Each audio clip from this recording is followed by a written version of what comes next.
একটা কথা বলি তোমাদেরকে, এই যে তোমরা ডিম ছোড়াছুড়ি করছো কিছু কিছু বেছে বেছে কিছু কিছু নেতাদের, কিন্তু যারা ছুটছো তারা কিন্তু রেডি থেকো।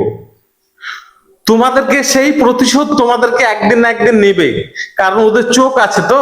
তোমরা আজ তাদেরকে অপমান করছো, কিন্তু তোমাকে ছাড়বে না, এটা তুমি মনে রেখো।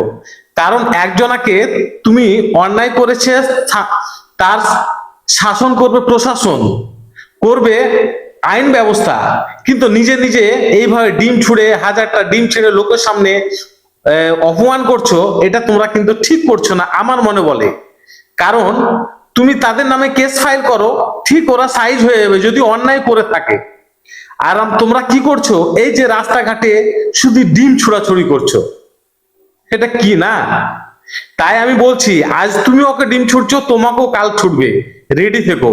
কারণ আমার কথা না, এটা চলছে। তুমি যদি অন্যায় করো, একদিন না একদিন তুমি ধরা পড়বে, তাই না? তো ঠিক তেমনি তুমি আজকে যদি অন্যায় করে থাকো, কিন্তু তুমি তার শাস্তি পাবে তুমিও। তাই আমি আমাদের সরকার, বিজেপি সরকারকে বলবো, এই ডিম ছোড়াছুড়ি থেকে যারা করছে তাদেরকে আইনত ব্যবস্থা নেওয়া উচিত আমার বলে। কারণ আইন আইনের পথে চলবে। এইভাবে সাধারণ মানুষ ডিম ছুড়া নিয়ে একটা অশান্তি, একটা নেতা হোক আর যে হোক না কেন, করাটা আমার মনে বলে যেগুলা ঠিক না।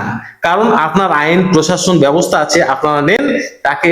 যদি অন্যায় করে থাকে তার শাস্তি তাকে দেন। এইভাবে ডিম ছোড়াছুড়ি করে ঠিক না আমার মনে বলে। আপনাদের কি মত, আপনারা এইভাবে জানাবেন কমেন্ট বক্সে।